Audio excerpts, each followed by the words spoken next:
Hello and welcome to a special edition of the Front Page on GNAT TV. I'm Andrew McKeever, the managing editor of the Manchester Journal. It's my pleasure to be your host today. We have a special show for you, which I think you're all going to find very interesting. We have a distinguished panel of folks here to talk with us today about two reports that have come out in the last few months.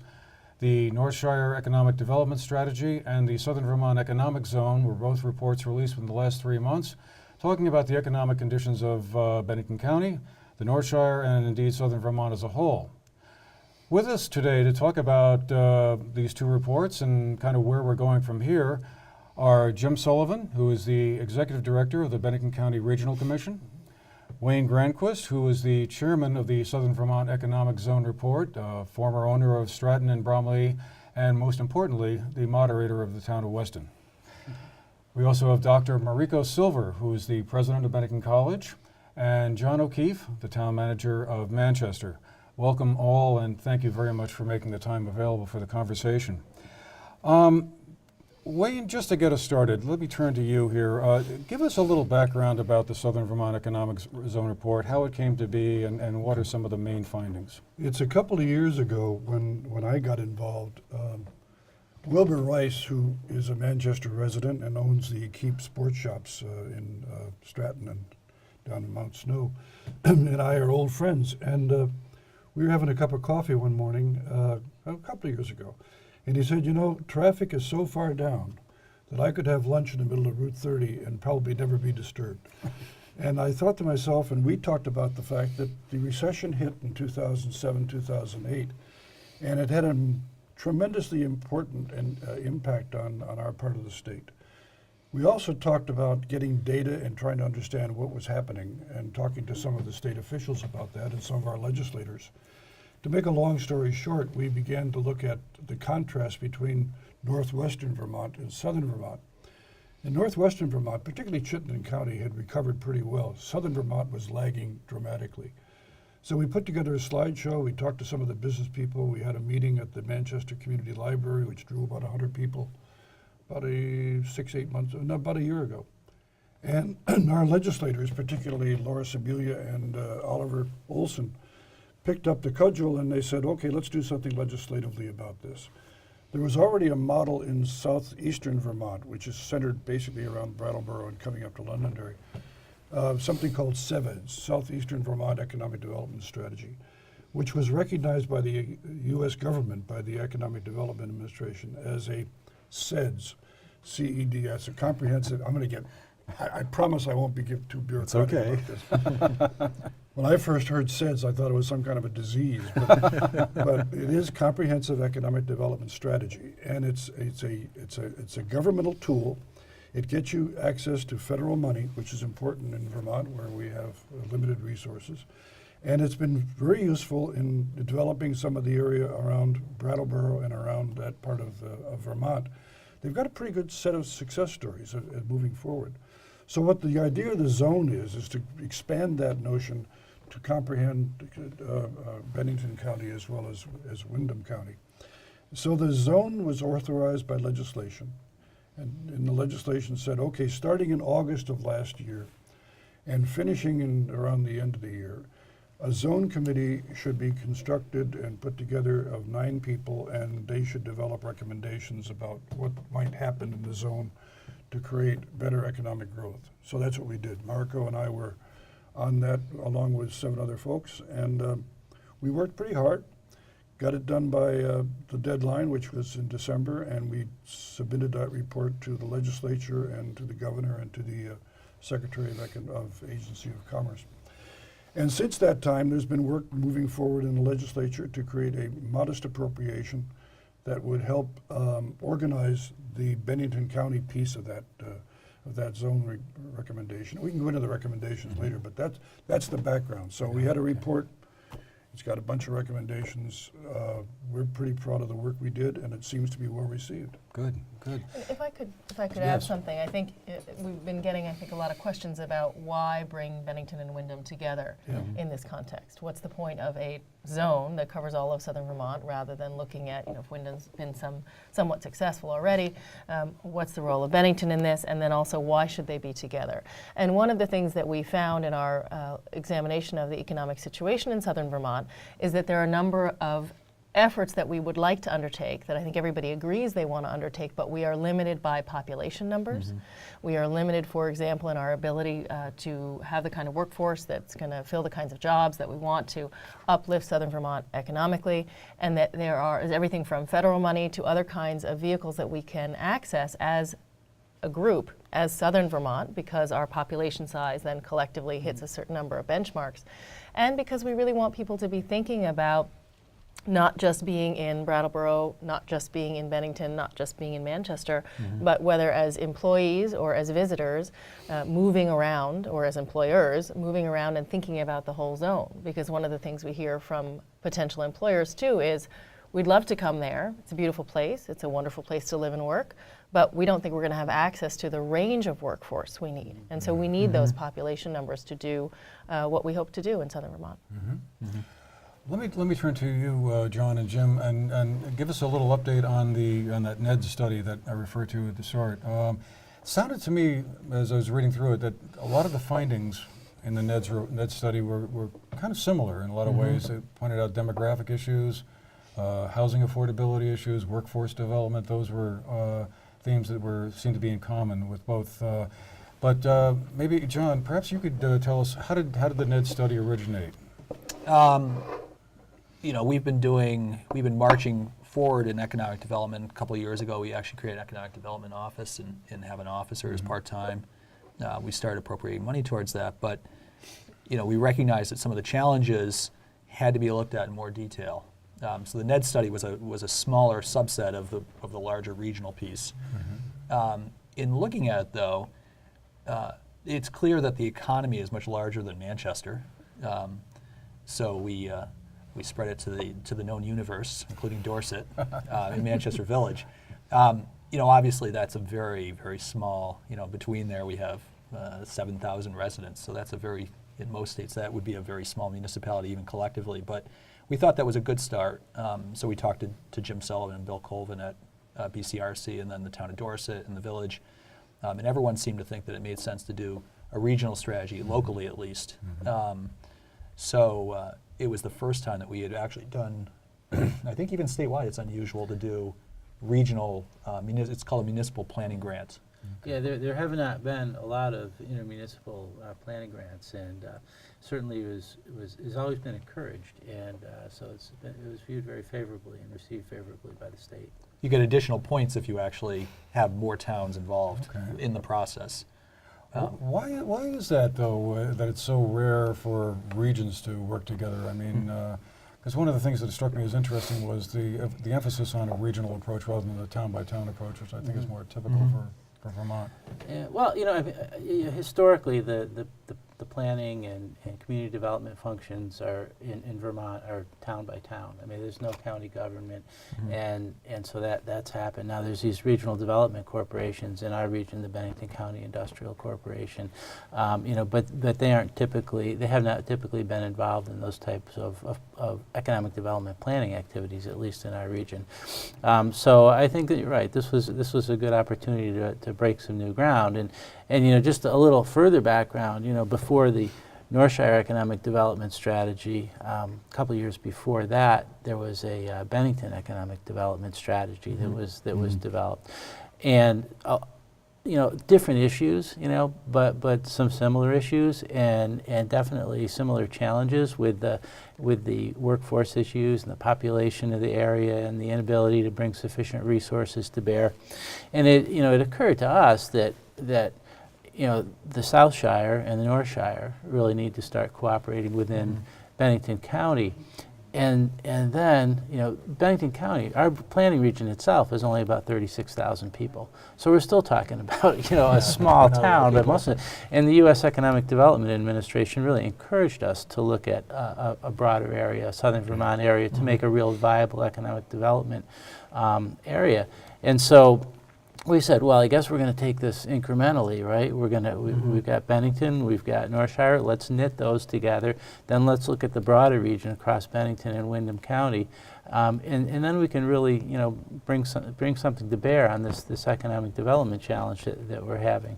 And so that's kind of where we've gotten to this point. And I think that it's definitely been going in a very positive way. We've developed, I think, some great partnerships both within the region and across regional boundaries. And it's, in reading, the Southern Vermont zone, and then the Northshire, and then the Bennington Southshire report, each community is a little different. Bennington's different than Manchester. Manchester's different than Dorset. But what's interesting is there are common themes throughout, regardless of what the recommendations are. Our study had a high emphasis on recreation and culture pieces that maybe some other regions might not have. But workforce, housing, and demographics all came out in every single report. I think that it's an aging workforce. That the wages don't keep up with the cost of living, make it hard to live here, and that we hear over and over again from employers that it's very tough to hire the right person for the job. So I think that's probably not even Southern, that might even be the whole state. Yeah, it's interesting because there's a tension here because the notion of local control is so ingrained in Vermont that in Weston, for example, we've had difficulty just getting regional cooperation on some issues. Like having a common trash pickup system. It took years to get going. So that there's a, I won't say failure, there is a difficult time getting people to recognize the notion of a regional economy. Yeah.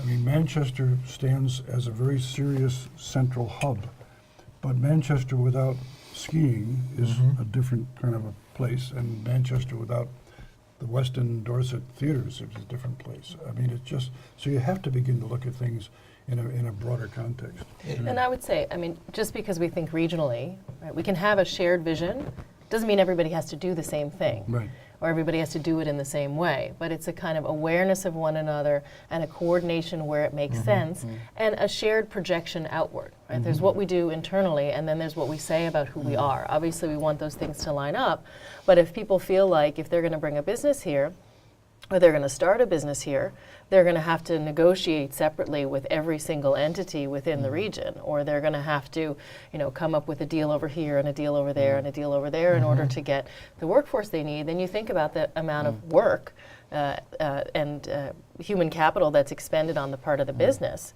or the nonprofit to do that, and it just starts to feel like, well, maybe we should go somewhere else. So we really have to think about how to help outside entities and entities that grow up within Vermont to navigate who we are.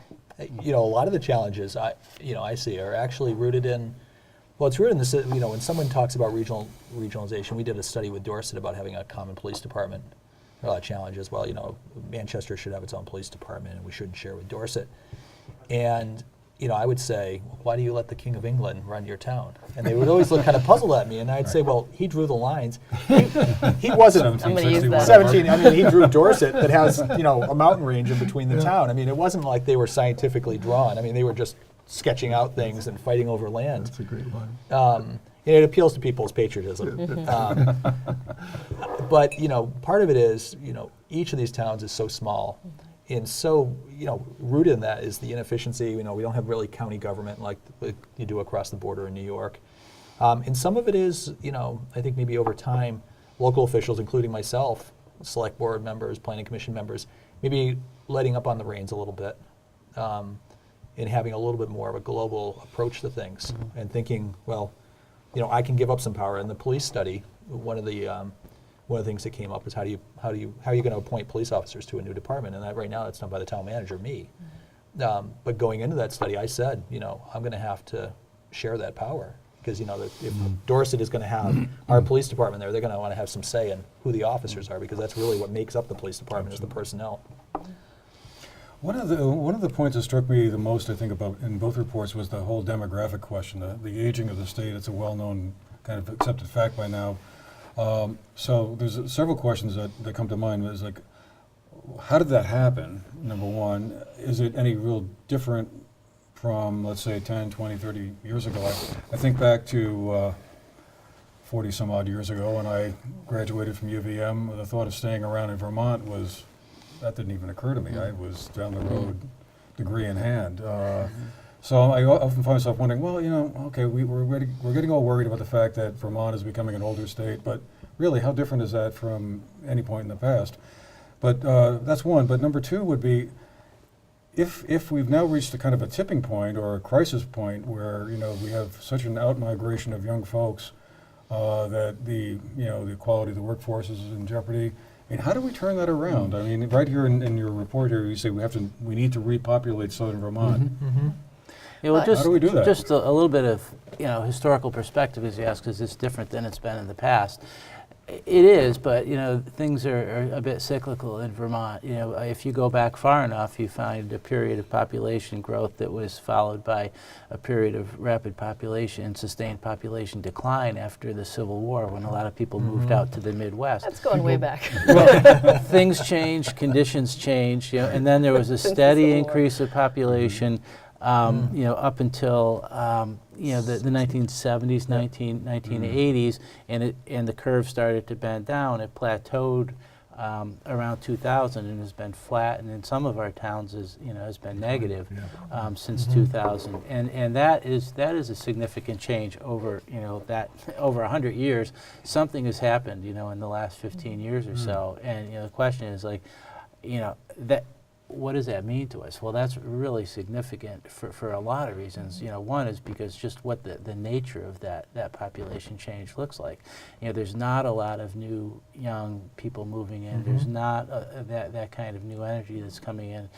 There's a different kind of in-migration than we've seen in the past, and we've seen a lot more out-migration of younger folks. But I don't think that in and of itself, the fact that young people from the area leave to go somewhere else, I think that happens pretty much anywhere. I agree.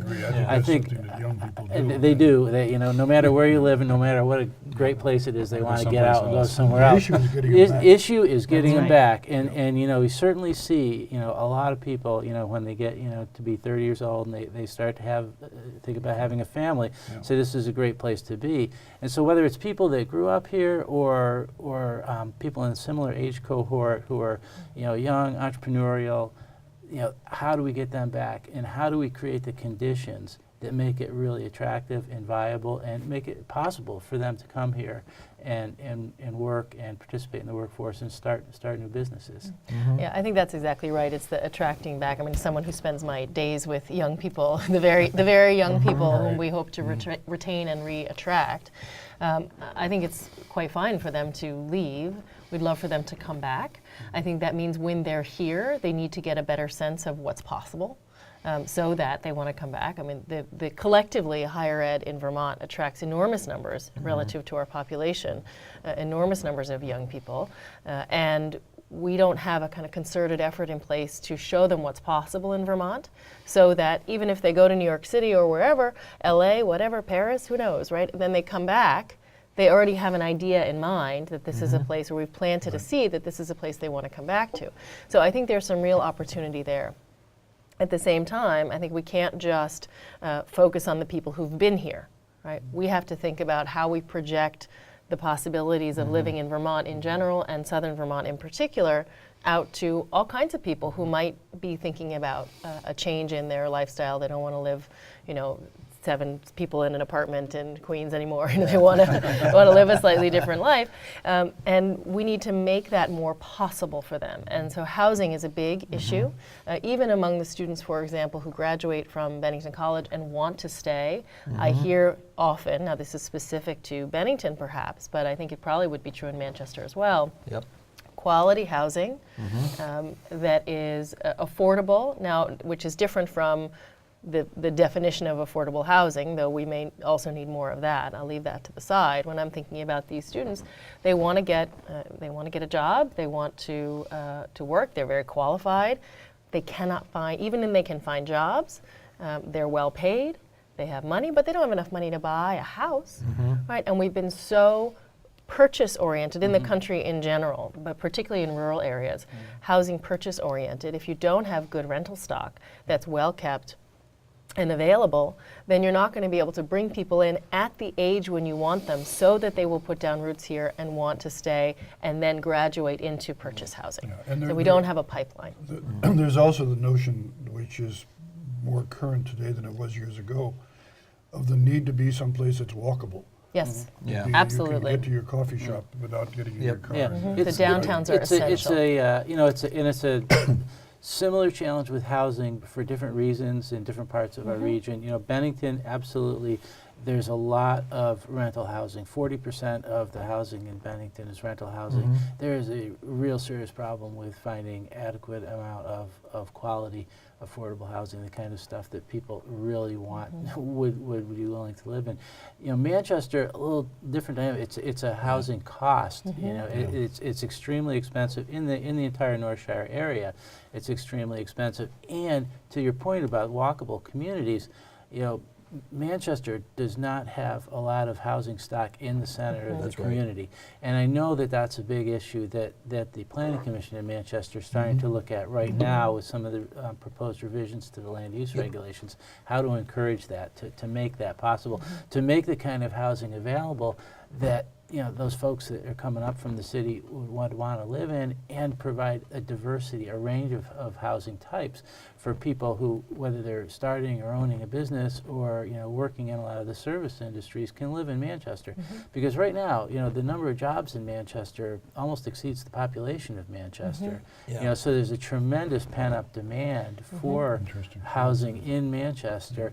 But, you know, people are forced to live in, you know, Granville and Bennington and Cambridge. And There's another piece to this puzzle, it seems to me, which is we're talking about workforce development. We're talking about education. We're talking about putting workforce development and education in a much tighter marriage, beginning actually with pre-K, so that people are aware of opportunities and what the workforce needs as they go through their schooling process.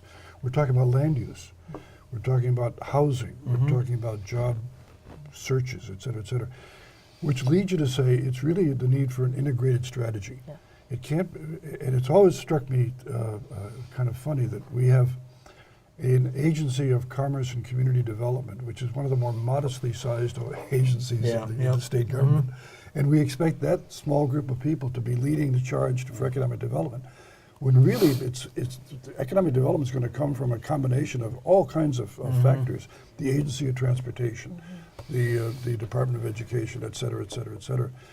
And yet there's a silo mentality, and if there's any integration at all, it seems to me it takes place in Montpelier. It doesn't take place in the regions around the ground. So one of the recommendations in the zone report is that we create regional councils, whether they're ad hoc or whether done by legislation or executive order. But there is a forum where the agency, the various agencies involved get together and talk about common economic issues. It could be related to one company that wants to come in, or it could be an issue as broadly as what do we do about XYZ rail service. But that sort of integration is important because people have to talk to each other. And the other thing, I go back to what Mariko said about size, we need scale. We can't do things there's 505 people living in Weston, and that just is not enough people to populate basically the Planning Commission. It's an apartment building in New York City. You know, 505 people in one structure in New York If I City. could jump in for one second, you know, I think there's a couple things, at least, you know, looking at it a little bit more locally. We've met on regional issues before, so we talk a lot about regional stuff, but there's only so much that one town can do. I think in Manchester, part of it is brand. You know, when you talk to people about the Manchester brand, I don't mean like the tourism brand, but just the overall vibe of the community. It's not young and hip. And you've got to really sell your community. If you want to get these new residents, the folks that are coming out of Bennington College, and attract them, you need to have a young, hip vibe. one thing we did. People like me. Yeah. Exactly, exactly. And you come down to Manchester all the time. I see you down here. A couple of years ago we started the Street Fest, which is like a big block party on Main Street where we have a band and usually some acrobatic show and things like that, and people can actually have a beer right in the street, which everyone finds kind of amusing, I guess. So part of it is a brand. I think part of it is giving them the infrastructure they want, like housing. In Manchester, homeownership is really high, which when you hear that, you say, oh, that's great. But as a percentage, if it's high, it means you have very low opportunities for rentals. And the folks that we're lacking really are renters at this point in their life. The mid-20s, late 20s, early 30s are people that might be more comfortable renting places. And what we don't really have is that they want the kitchen to be nice and cute, and they want it to be the kitchen be painted sage green. They want the colors that they see in Pottery Barn catalog. Not the Bennington students. Not the Bennington students. But they may have a different version of it, but they definitely have. They have an idea in their mind. They have an idea of what they want. Yes. They want to bike around Yes. more. Yeah. And one thing that we put forward in town meeting and it's going forward is redoing Depot Street, which is sort of a suburban road into dedicated bike lanes, 5-foot bike lanes in both directions. We've raised the building height 5 feet, which doesn't seem like a lot. But it's a third story now. You could do third story, but it's an awkward third story. For families, BBA is a huge selling point. Yep. But we're doing things. We put a lot of investment into the park. We build a new park house. We're building new athletic fields. Families, younger families with younger kids. I guess I'm moving into older kids now, but they were young at one point. You're looking for a certain thing. You're looking for, athletic and recreational facilities that mirror where you came from. That usually means a field that's flat, that doesn't go like this with dead patches all over it. So, we're putting in investments that we think will help to attract younger workers, but there's so many challenges, housing being one of them, that in some of those issues are regional issues that we're doing what we can to try to address some of them. And there are a lot of challenges, no doubt. And I think one thing that the zone report and NEDS and the Bennington study all point out, though, is that in a lot of ways we're fortunate. This is really a spectacular place, and there's a lot of great amenities for people. I mean, just stand outside and look around and look at the beautiful natural environment and all the things we're trying to do. So we have to take advantage of those resources and assets that we have and really build on those assets. At the same time, find the things that are missing, find the pieces that are missing, and find ways to put those together to make the picture whole. Yeah, I mean, I would say as someone who moved here in my mid-30s with 2 small kids, that one of the challenges that Bennington has is actually projecting what an extraordinary place it is. It's a wonderful place to live. It's a wonderful place to have kids. People, though, within my age group and younger, I think largely, unless they grew up in a rural area, which is fewer and fewer of them. I mean, the other thing about your longue durée version of population history is that we're just a more urban country than we used to be. Absolutely. And the kind of collective psychology has a emphasis on urban. And that's where the desire to be somewhere walkable or bikeable comes from, is this idea of what it is to live a vibrant life is much more tied to an idea of an urban life than it is to an idea of a rural life.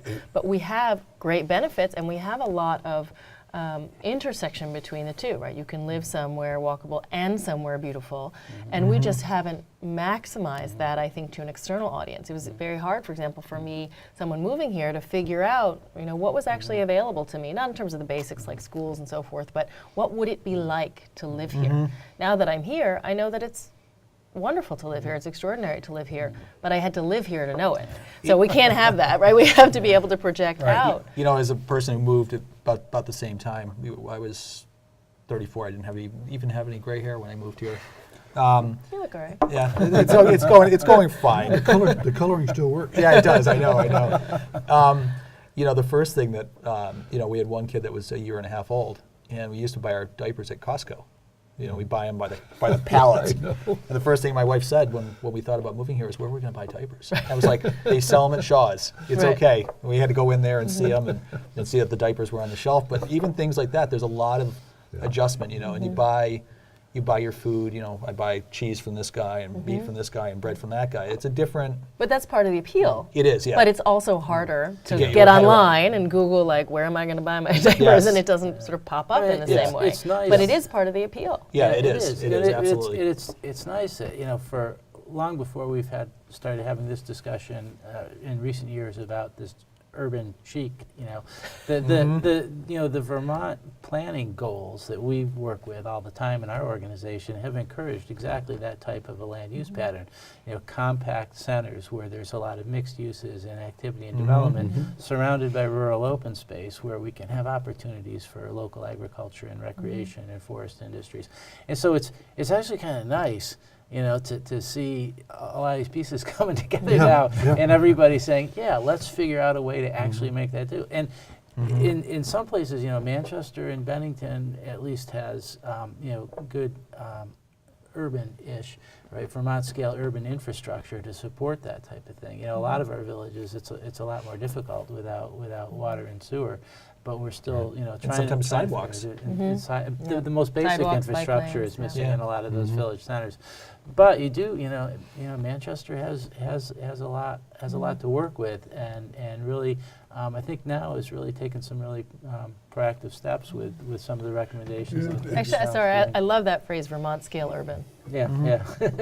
We have in our regional plan, we have urban centers. The Manchester Urban Center and the Bennington Urban Center. I think if I paraded I those think you out got to to add other Vermont places. scale to that, to Wayne's 505. It's almost add Vermont European. scale to that.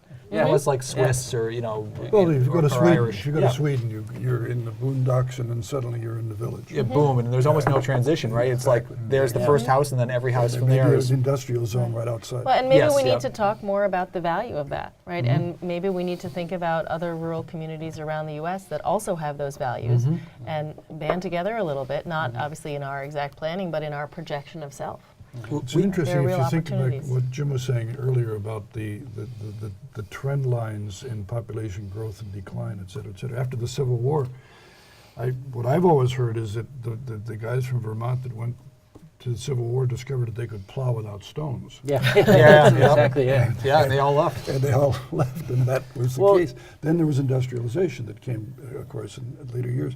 But I guess my point is that we need to match what the people who have grown up here and left and discovered elsewhere, we need to match that desire that they have found for urbanization, for scale that is more walkable. But And you talk about benchmark communities. When I was in grad school, Sunnyvale, California was like this one. They used metrics and did basic stuff like grinding down their sidewalks instead of replacing them. And they had a public safety department where fire and police were in one unit.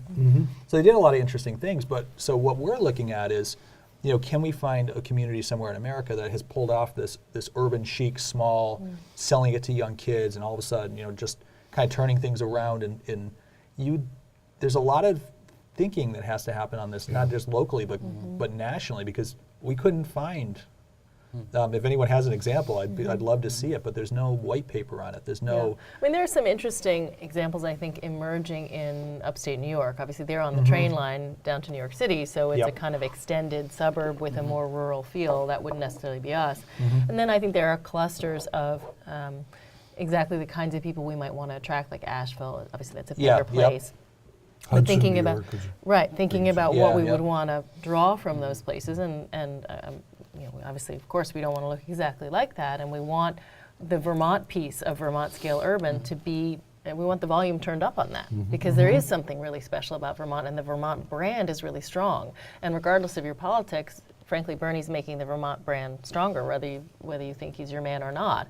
He's getting Vermont out there as a place to think about.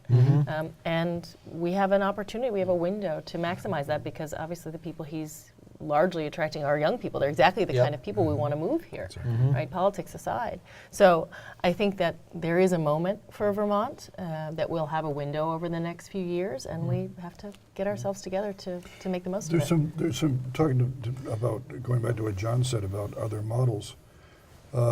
Somebody came up to me the other night when we had that meeting at the town office about the chamber. After the meetings, the young man came up and said, "I read the report, zone report, and I was very impressed, et cetera, et cetera. He said, when you talk about repopulating and attracting people back to the state, he said, take a look at two programs, one in Australia and one in Montana, where the state, in the case of Montana, is paying the moving expenses of families that want to come back and take a job in Montana. And it's a modest subsidy, but it's an interesting way to think about it.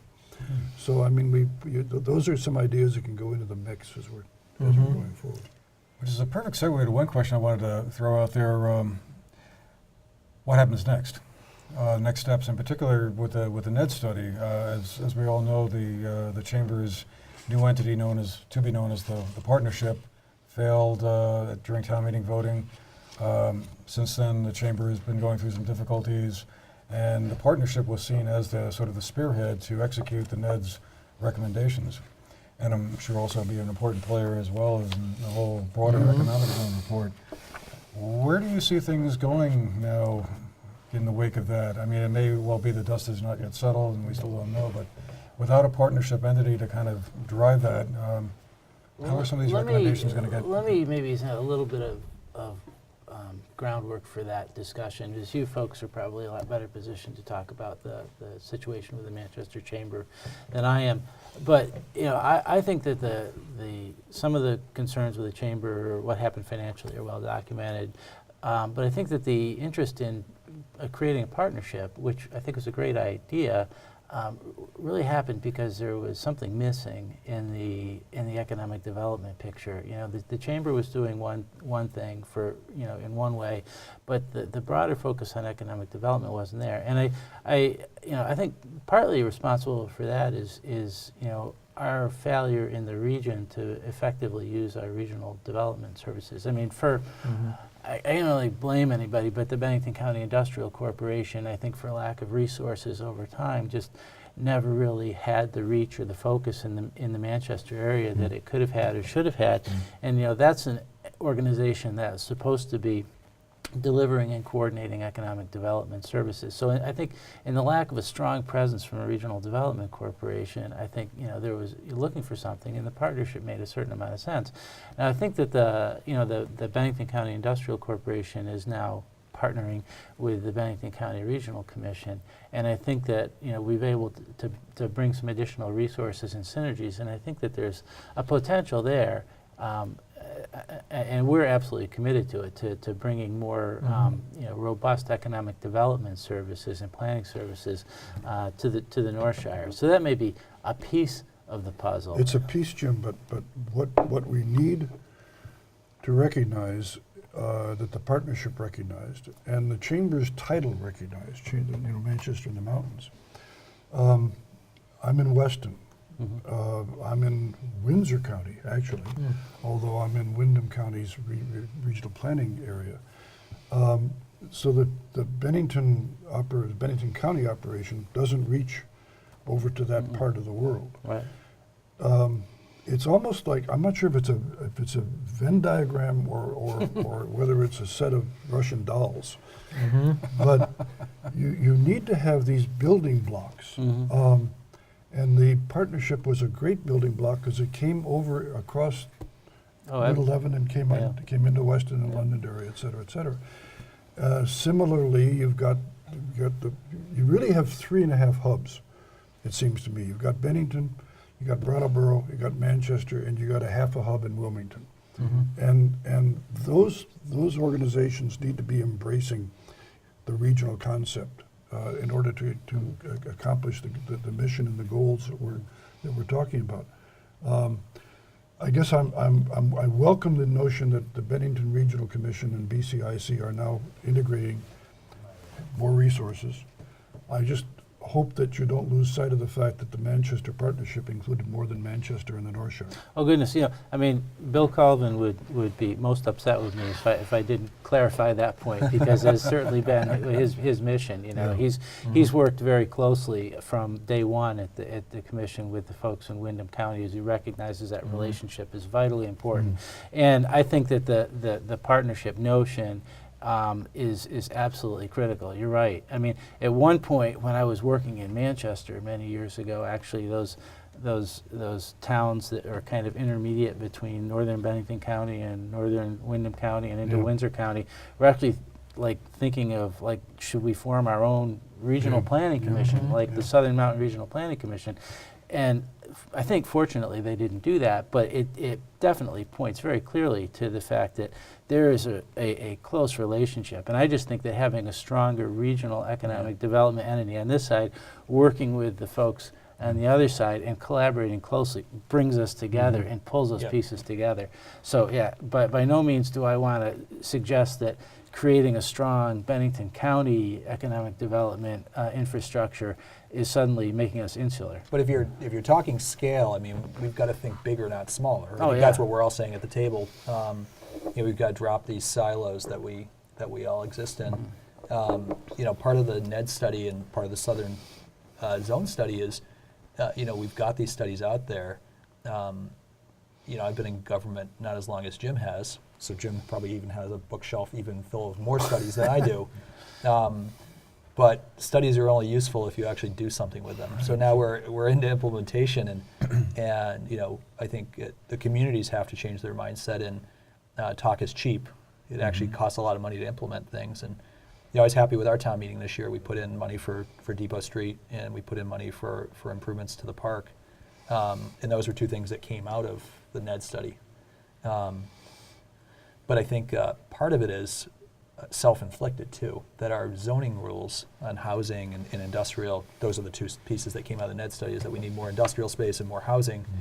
Our current bylaws on zoning don't match up with those real issues. And they also don't match up 100% with our town plan.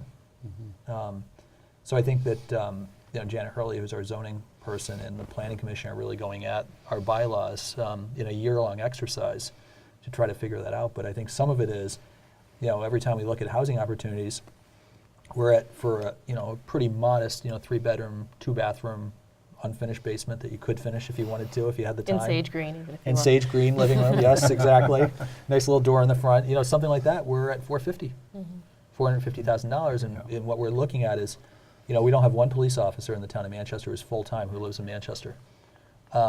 We've got a lot of teachers at BBA and a lot of teachers at MEMS that don't live in Manchester. So right there, it suggests that there's an issue when you have people that are solidly in middle-class jobs that can't afford to live in town. Let me expand the conversation a little bit, maybe a little bit of a pushback. We're talking about what government can do. The people at the table have to be more than the government employees and the volunteers who work in municipal issues. We need the major employers to be at the table. They have a stake in staying here and expanding here. If there is no workforce development that's satisfactory, if there's no way in which people can realize that they could come here and get a job, that's not going to happen. So we need Orvis, and we need Vermont Country Store, and we need GS Precision, and we need other corporations. And most importantly, the senior leadership of those people. One of the things that happened at the Chamber, which I saw, was the Chamber began to attract junior people to mixers, et cetera, but the guys who owned, and women who owned the companies never came to anything. Right, yep. And so the clout was missing. We've got to involve the people that are really the employers, as well as the municipal officials, as well as young people and young professionals, et cetera. There's got to be a mix, but I just hesitate to think that we're going to do it all by changing the zoning laws, or if it's an essential piece, but Right, yeah. you need some clout behind it, and you need the dollars that an employer can bring, because they're spending, in some cases, millions on marketing, and there's no reason why some of that cannot be aimed at attracting people to Southern Vermont. Right. Well, so I can speak for Bennington College. We're the 4th largest employer in the county, at about 200 staff, plus another roughly 100 faculty members. And then we have obviously all the students. We bring 5,000 plus visitors a year. We've got about $30 million in economic impact. We have 24 open staff positions right now on our website. It's very hard, can be very hard to fill those positions. And one of the disadvantages that we have is when we talk to people about relocating here, They want to know if this job doesn't work out for whatever reason, is there more available for me, right? And we do have people who move. We've hired people from Orvis. They've hired some of our people. The same goes with Williams and SVC, and so people do move around. But it's not apparent to people when they're making a decision about whether they're even going to apply. Maybe they're living in Cleveland, right? And they think, well, Vermont would be a lovely place to live and a nice place to raise my family.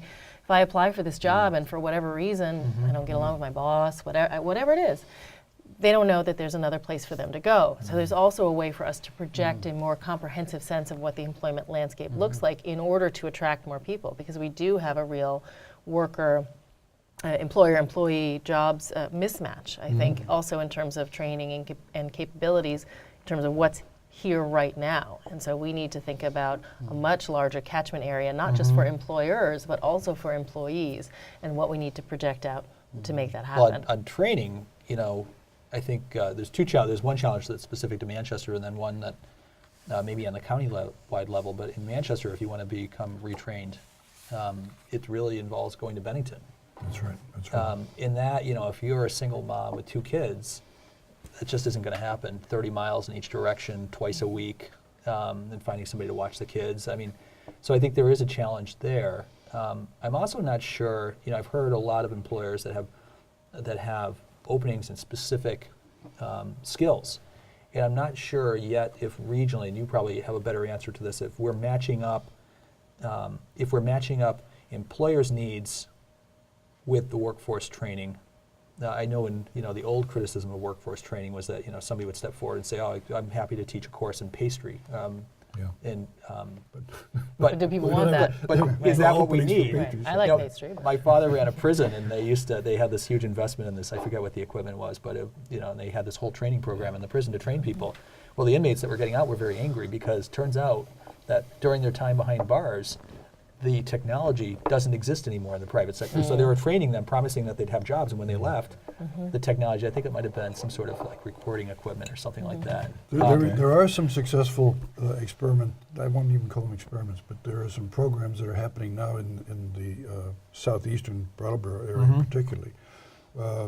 Basically apprenticeship programs. Yep.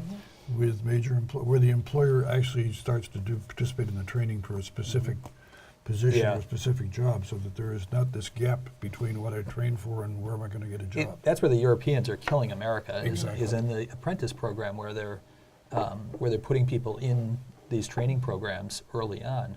One person, he owns an appliance store here in town. He cannot find qualified people to fix appliances, and he tells me that it's a very good paying job, and just can't find people. And as a result, when Andrew and I call to get our washer fixed, there's a delay because we just don't have enough of these people. Right. This is where you could have a convergence of some of the private sector interests and some government support. And so if the state government, maybe even with federal money, were able to craft a workforce development strategy that involved businesses being able to apply to create an apprentice program. And I say that not knowing what exists now, because that kind of thing is not as relevant directly for us as an employer. But I think there are a lot of creative things we could do in the workforce development space as we identify these needs. And even something because we are small scale, I think there's sometimes a resistance when we think about planning, not we Vermonters, but more broadly when people think about planning, is they want to have scale, but we're small scale. So also some small things can make a difference. So even what you mentioned about the single mother who has to come down to Bennington to get training, helping to identify what kinds of downtown businesses and services would be helpful. So for example, I've lived in places where in downtowns you have drop-off by the hour daycare. We don't have anything like that downtown. Right? So if somebody, and that would be something that would be relatively easy for somebody to start up. It's a relatively low cost, I think, startup. It's not necessarily a high-skilled job for the people who work there. Obviously, you want them to be great with kids. You want them to be educated. You want them to be capable. But you don't have to have a PhD, right? So can you start is there a way to encourage somebody to identify the niche, right? So we always talk about the market. If supply and demand don't know, if the suppliers and the demanders don't know that each other exist, right? We don't have a perfect communication in the market. So what is the role, too, for public entities to help translate supply and demand? And it goes back to because we can do it at a small scale. Yeah, but you raise an interesting I'll call it an issue. Are we as a state, is our policy to encourage more daycare, or is our policy to encourage safe daycare? And it seems to me that we have built a series of regulatory regulations that are basically make it very difficult to start a daycare operation. Right, so I've never tried to do it, so I don't know what the impediments are. And I hear that all the time. There used to be a time when Mrs. Jones would take a couple of kids in and entertain them for the day. Yeah. You can't do that anymore. Now you're in a rigorous system where you need to meet basic criteria. Your yard needs to be all that stuff. So I mean, that goes back again to what are we trying to get done? Safe daycare or more daycare? Well, or more safe daycare. But, Well, obviously, right, you want- So Andrew, we keep talking about scale. You know, you had mentioned scale a couple times, and you know, I guess in the public sector, I guess you have to find the bright side of things sometimes. There is an opportunity on scale, though. You know, I worked in New York State government and Massachusetts government, fairly large bureaucracies, and it was extremely difficult to get anything done. The reason I like being a town manager in a small town is you actually have an ability in your tenure to actually get something done. You know, things are measured in months or maybe a year, not 5 years, 10 years, 20 years. You know, in the direct democracy process that we have with town meeting, you know, actually does quicken things up. You know, it's a lot easier to get an answer. You know, we had a question about whether we're going to support a bike trail to Dorset, and we were able to get a very clear answer, an advisory question about whether we should get involved. The answer was overwhelmingly yes, we should. But so it's kind of interesting. You talk about scale, and there are challenges with scale. You know, there's too much green. But there are between- advantages to small scale too, and There is. I think there are some real There's opportunities also an there. advantage to having a professional in the government, in the municipal government, who can make things happen. In the tiny towns like Weston, we have a great select board, but we have no town manager. We have no, so it comes up to 3 or 4 volunteers to Yeah. say, yeah, we'll try to do that, but they're working or they're busy, et cetera. When you get those volunteers involved, what happens is too, I don't know if this happens in Weston, but a lot of those towns, it's hard to get younger people involved in the process Because the retirees have the time. they do. And I mean, some of these select boards, I mean, they actually change the light bulbs at town hall. So you're asking them to do a lot, and that usually falls on the people that have the most time, which are retired, not people with young kids. So that's the old joke, right? How many select persons does it take to change a light bulb? Well, we'll have to find out.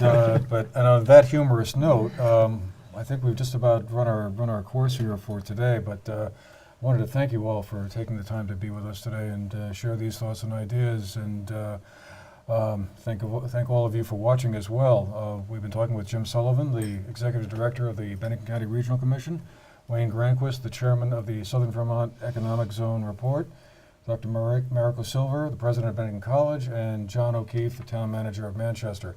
I hope you found it an interesting and kind of thought-provoking show. It's been our pleasure to be here with you today, and we'll see you the next time. Thanks for watching.